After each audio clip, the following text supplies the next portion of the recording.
Sorry. Also, I don't know if anybody noticed, but the stand says Liesel, which I was gonna pretend was my name, but I guess that's kind of debunked now. Just gonna use it as a stand. Anyway, so before I introduce the lovely Katie Woods, I'm going to unfortunately read something of my own. And just do that now. Thank you. Excellent. Okay. Here it goes. I still haven't figured out the best position for this stand, obviously. Yeah, Lisa. Alright. I'm just gonna hold it. Fuck the stand. Okay. Thanks. Yeah, that's about right. That's about how I thought this was gonna go. Okay. So, this is a Thank you. Make things so much better. I had the stand because I didn't want everybody to know that I was nervous, and I for like 3 days I was like, am I gonna tell them that I'm nervous? And then I was like, no, I just won't. So I'm just gonna read this now. This is called, Until West Rushes Down, We Become a World That Finds Me. Alright. We flooded the western highland and rushed away from the coastal east, and my heart felt chained to the tail of a rosy sun while it flushed in royal colors, quivering once before giving a bob and wink beneath the horizon's weeping view. I slid back down into the passenger seat with nothing left to think of, heavy with the changing landscape that fell in an industrial blush behind us, as the car hummed through a helix of shadows from the freeway, while it fell over our heads and dropped in concrete pieces. The stream of radio static had interlaced with dusk around us, and the sky was beginning to glow brighter as each orbit of the vehicle's wheels turned us further into the now illuminate night. In the new world, we are always driving, Fitz and I. At least we have been, or so it seemed, since the ice thawed out and we gave up on swimming and the world began to dry and slowly burn away, first caught by a slow spur of sparks in the constant flow of light. It has been 6 months or so since the world ended unthinkingly, or at least it's in those 6 months that I've come to believe. With time, I quit recording each flood and hollow hour when everything had been cold most of the time, and I was still barred by the hoax that, for all the world, this life had seemed. And so the world became Fitz, this car, and settling fire, for me, and now I can hardly name the season if there are even seasons left to name. Most of the cities we pass sleep soundly in a rubble of rock and concrete, monuments of what now I must strain to remember. But in the mirror I catch the gradient of what's glimpsed behind us, what is so often more of the same gray and freckled dust, or the remains of a stray smokestack cut down in the dirt behind us. And as we go and keep on going, our late and faded Philadelphia becomes a mirage in the mirror's reflection, and us a mirage too, as we ran along in the shadows with it. And as the vehicle buckled under streaks of asphalt and sand, I began to grind my teeth and resist the need to latch and latch tightly as I let the miles swap past us without ever once counting them, where they were found and then lost again to wherever, whatever they had once been. Listen. Here is the place where his fingers punch the 6-channel radio, playing like black vinyl keys beneath my love's twin moons. He shuffles across the stations and stops in a place where I couldn't find whatever speaks from inside me. And so I became mute, more mute than I'd ever been, washed out and faint by the heart of which I am amazed and amazed entirely. The rush hour host bellows half a baritone chuckle, and his fingers fly to interrupt it. The silence replaced by a quiet storm of slow jam and soft rock, with only a few bars passing before the road became less than a sidetrack, while I dreamed that its yellow paint will one day run together into one line that feels unending. listen and listen again. If it weren't for him and these wheels, I would have spent hours in the ruined city, drawing lines in the wind and in the dust. I could have stayed there forever and probably would have even. Still stuck while our forgotten moon hangs low above me and dwindles out before the stars and sky could come back, when the cosmos finally burst in a rush of falling ash, and once and for finally all, I sink with the city, bearing myself and us along with it.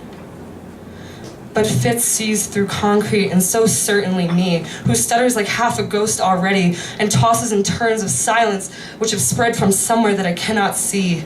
And though everything from before has by now burned away, only after the last flame was extinguished did I realize how truly unhappy I had been before I had first seen him alone in the barrows, working to rebuild again. Listen.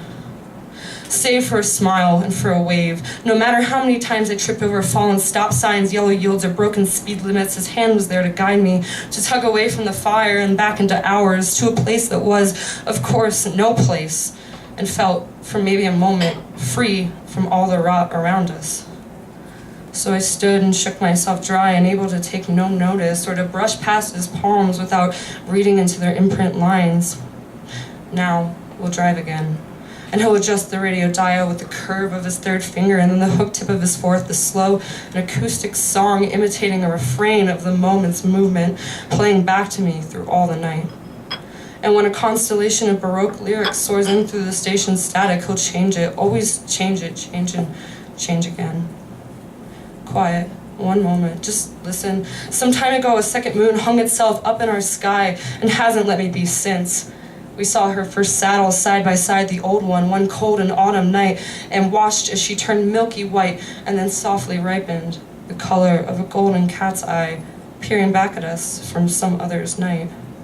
The second moon watched us with each wane and wax, while we, two dots in the grass, stared back from the rubble below her, and as Fitz and I fell further into the flux, more moons began rising, and now the night lights up so completely that I can hardly look him in the eye, let alone take it all in at once. Down into the west, we plunge past the hills of full grass and rush beneath the surface. The freeway has long frayed into 1,000 separate threads, which, at one point, all intersect. The landscape evolves but slips back and back again, and some nights I worry my heart might collapse under the weight of all this wishing. I held my breath and plunged deep into the present desert, and prayed first for the stars, and only the stars, and eventually for sleep, as I rolled down the window beside me. When I wake, I no longer know where I am. Most nights I dream of either swimming or falling, and in both dreams I can never find the surface. The radio has long desist and now sizzles an FM static tuned low in the console beside me, while the vehicle sits still at rest. I know he must have parked while I slept soundly, slowed the engine down quiet enough not to wake me while I stayed alone, save empty for the driver's seat beside me. And this is how I see him. A silhouette through the dash standing within the nightlight. Two moons frame his head in a double halo, and a flick of motion dashes past him. A cottontail suffused with luminescence, all of it too bright. Believe me when I say, I know now that we're not alone in this. That the key was left in the ignition, and I can almost imagine myself turning it. Fitz turns and begins to walk back to the car and me, and they leave us there, alone again, legs thrust back and heading for a world fully meant for them. I look to my left, and I smile. In their quietest hour, rabbits run until their feet no longer touch the earth, suspended in levitated night.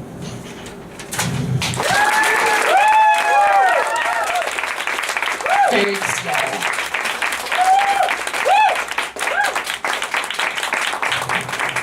So yeah, words and stuff. Now I'm going to non-awkwardly transition to talking about Katie. Katie! This is for you, Katie.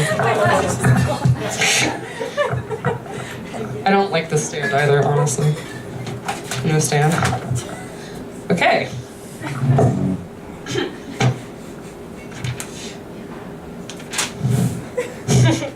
The shaking, it's still bad. All right, Katie Woods is a third-year MFA candidate for the University of Colorado Boulder, where she teaches and serves as managing editor for Timber Journal. But she is, of course, so much more. Katie has consistently revealed herself to be both earnest and incisive, quick-witted and wickedly funny, and above all, abnormally kind. And though Katie's convictions are serious and sharp, the way she conducts herself toward those around her is anything but unfeeling. And in addition to,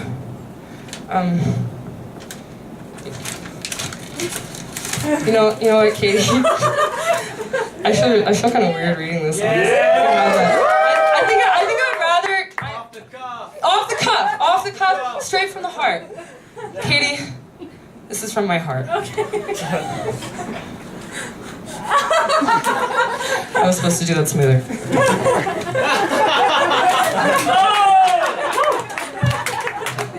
I thought this was my better introduction, but actually it's just a drawing of Katie as a juggalo. It's really just like Katie characteristics, except I apologize for drawing your eyes so apart. I wasn't trying to make you look dopey, it just kind of happened that way. Because I would never want to mock you, Katie. I would never want to mock you, Katie, or your hair. I would never do anything. Oh God, I lost my prop. Oh no, this wasn't supposed to happen. What happened to all? It's right there. The Where? mic underneath the folder. No, not the folder.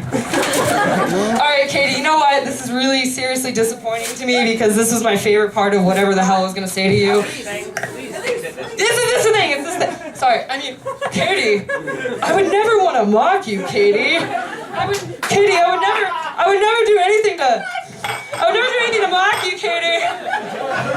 I mean, like, I'm not gonna make some, like, stupid caricature and embarrass both of us, Katie. That would be ridiculous. That would be utterly fucking ridiculous. Okay, yeah, that was from my heart. No bad feelings intended. I actually have another thing from the heart. Believe it or not, I can fit a lot of things in here. Yeah. All right. Oh, I forgot one thing. That was my Katie laugh. I know it sounds like, I kind of sound like a pony, but like, that's supposed to be Katie laugh. Yeah. Whatever. Okay. Last thing. Serious thing. Oh my God. Here we go. Thanks, Katie. Katie's so cool. How cool? Ice cold. How cool? Ice cold. Oh, Katie's cool enough to melt the haters, if she had any. Cool enough to rock the same haircut for what's felt like half a century. Cool enough to forget the fact my rhymes be elementary. How cool's Katie? No! So cool readers drool. She won't flop, she's on lock, she won't drop out of this graduate school. How many MFAs can kick rhymes the way she do? The antonym of many. You know Katie Woods is one of few. Everybody give it up for Katie Woods! Oh shit, sorry, no, Katie. Wait, I have one more thing. Give it up for Katie Woods! And also, I'm sorry about the lipstick on my... Wow.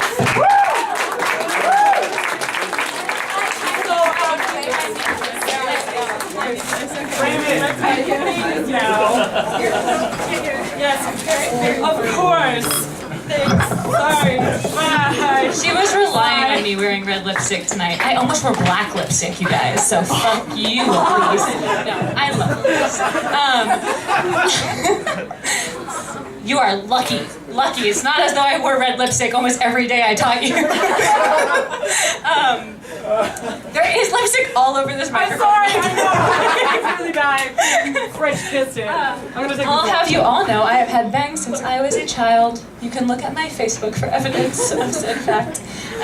That was wonderful. Thank you so much, Elise. And it was a wonderful reading as well. So thank you for your lovely work. I'm planning to read 2 stories probably, but I'll check in between the 2 and see how we're all doing. They're a little different. And they're not like different as themselves, different from like the world of literature. They are different from one another, is what I'll say. So normally I am aesthetically opposed to summarizing a short story or giving other information before I read it.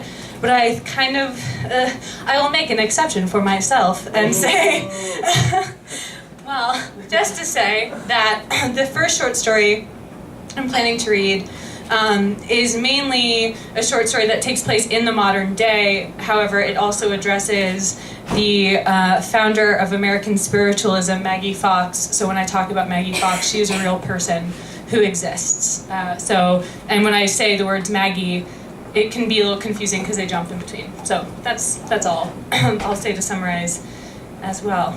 All right, here we go. What, Erin? Sex. Erin says sex also, which will be maybe in my second story, but not in a way that is fun or good. All right, here we go. Victorian lovers use Ouija boards as an excuse to touch fingertips and knees. Still naked, Ev and I kneel in bed and crouch over the board between us. It has been snowing for 2 days and we haven't left our room. We fucked and slept, untangling ourselves only to pee and collect champagne and trail mix from our shared duffel bag. At one point or another, one of us found the game in the box beneath the bed. Now, in the early afternoon, we keep the lights off and use snowfall as our lamp. Ev wiggles the planchette under our fingers.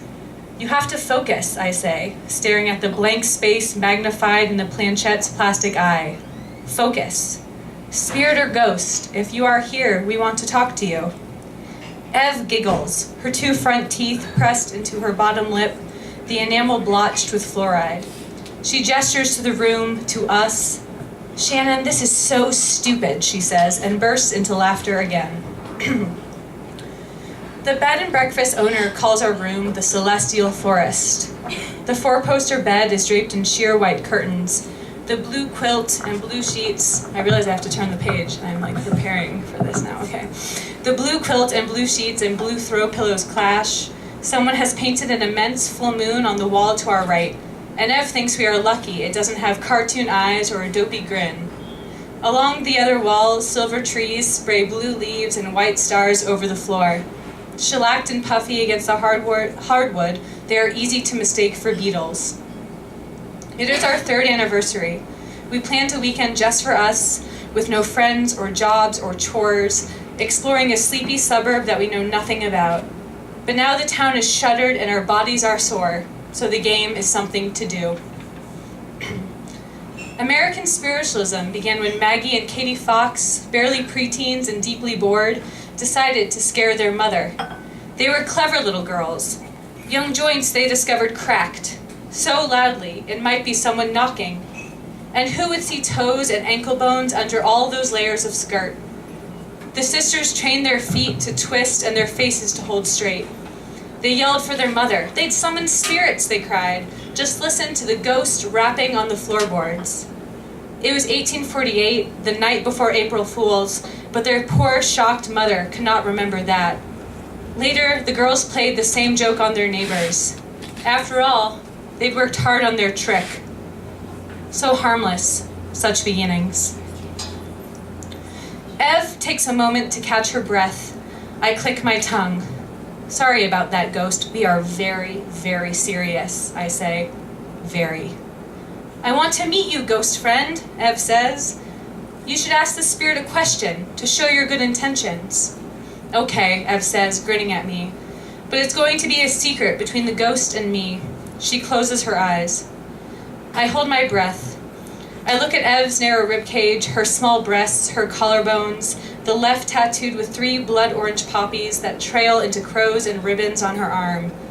She has chopped the bleach out of her hair, and the sharp kick of her jaw still surprises me. I watch the vertebrae roll in her throat as she swallows. The planchette hiccups on the board. Ev's eyes open and something shrieks outside our room. We snap our heads to the sound.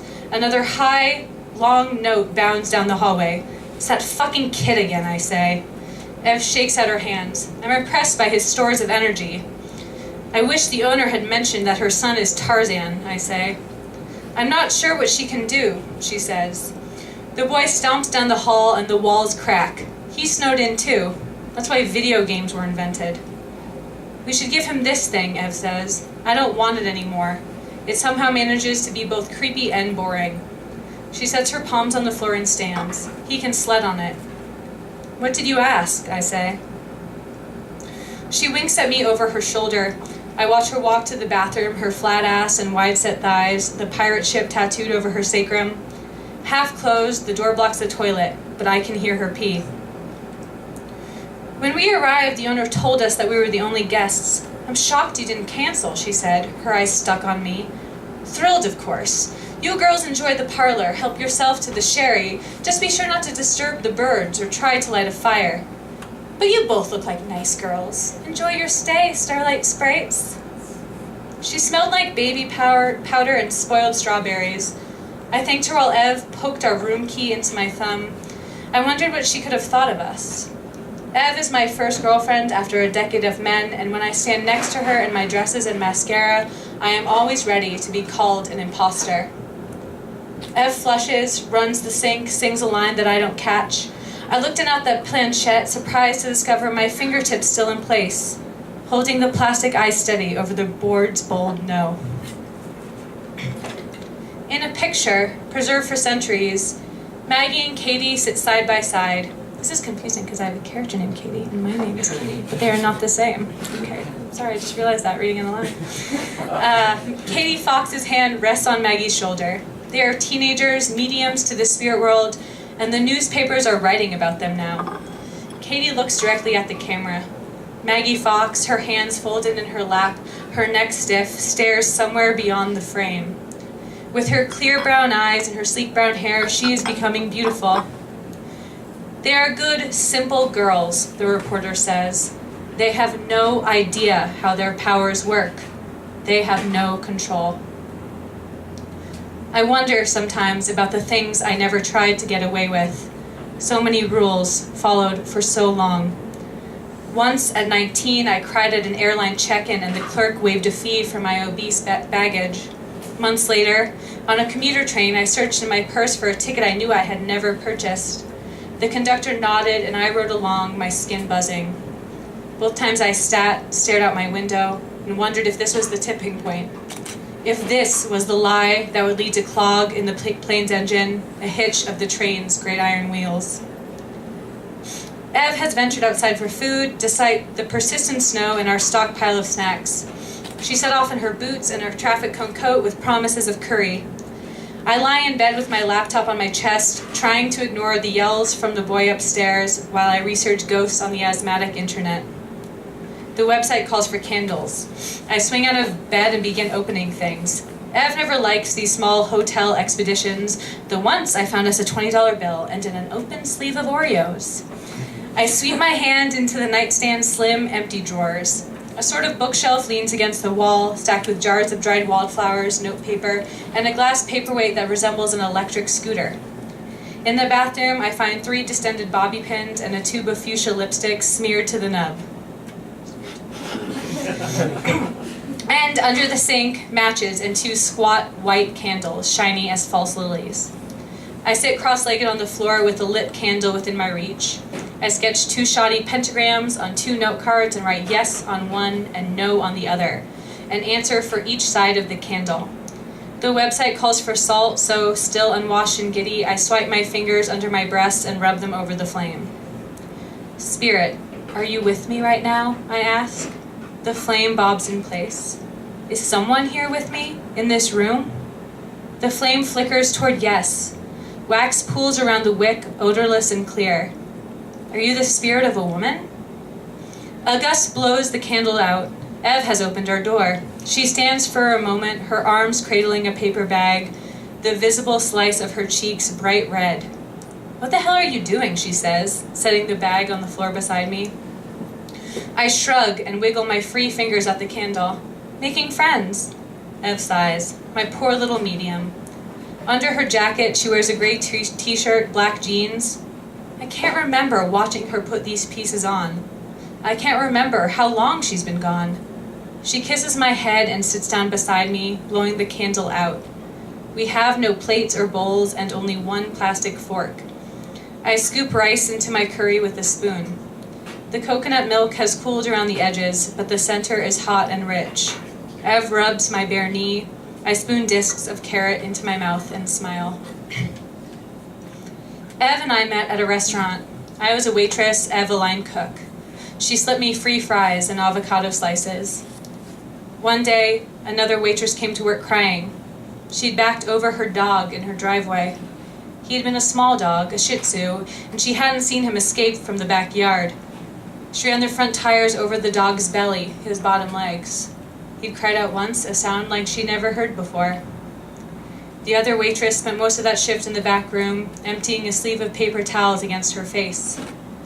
After she clocked out, Ev had sat in the back with the girl, holding her hand. She had a nice way of rounding her shoulders. I copied her number from the employee bulletin board and invited her for a drink. At 16, Maggie Fox tried to quit performing for her ghosts. For 12 days, she refused, but her family needed her. They had attracted their largest crowd yet, 400 people. This was their chance for fame, for wealth. Mourners clamored for Pretty Maggie. They were in so much pain and she could help. They never had to know. I imagine standing on an auditorium stage. I don't know how stage lights worked back then, but I think I must be squinting. There are too many faces to tell apart.